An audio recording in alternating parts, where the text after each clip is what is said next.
G'day, welcome to Matt's Workshop. Today's video is not a product demonstration or a laser improvement video. However, my machine will be much improved from its previous state after this power supply unit is replaced.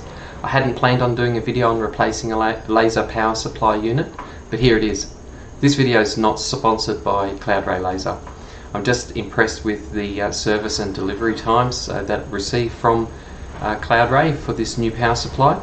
Last Thursday, about 3 p.m. in the afternoon, I was using the laser and I heard an unusual buzzing sound. Immediately noticed that the laser was not firing, and as a result the job that I was working on wasn't cutting at all. So I stopped the machine and started troubleshooting, and this is what I found. I found that the power supply unit was arcing inside the power supply case, and the flyback transformers were arcing on the side of the power supply, as well as between the two flyback transformers. So this was a ZYE Power Supply unit that was shipped with the machine that I bought from eBay. I'm trying to chase the warranty replacement from eBay has been a pain in the neck anyway, but instead I went straight onto Cloudray Laser's website, found the power supply that I needed and had it shipped, and within 3 business days it was here. So very quick shipping from China to Melbourne, Australia. I had a lot of jobs that needed to get out, so I couldn't wait for that warranty replacement, but very happy that it turned up very quickly. So I've just put this quick video together just showing you how I connected everything up.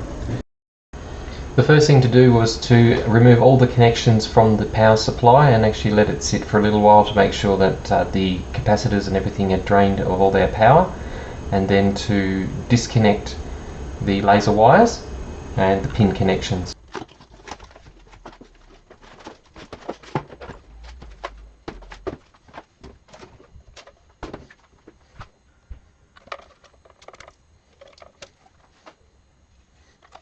Checking the pin connections on the label next to the serial number for the old power supply shows the pin out connections on it, and the pin outs for the Cloudray laser, they're labelled right next to the sockets. Fitting the new Cloudray laser power supply inside the machine was quite easy.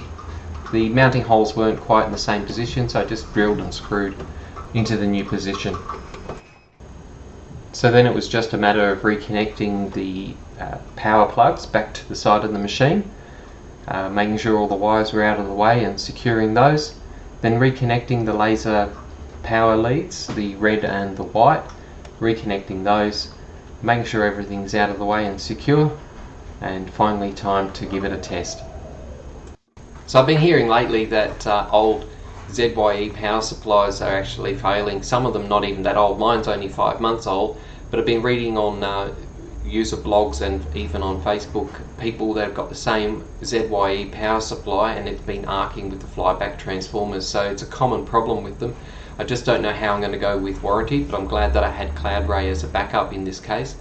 So thanks for visiting Matt's Workshop. I hope you've enjoyed the video. I know it wasn't a very tutorial style video that I normally like to do, but if you like the video, give it a thumbs up. If you've got any questions or comments, leave them down below and I'll be happy to answer those. You'll find all my social media links in the description below, as well as Cloudray Laser's website and a link to the power supply that I've purchased for my 80 watt power supply.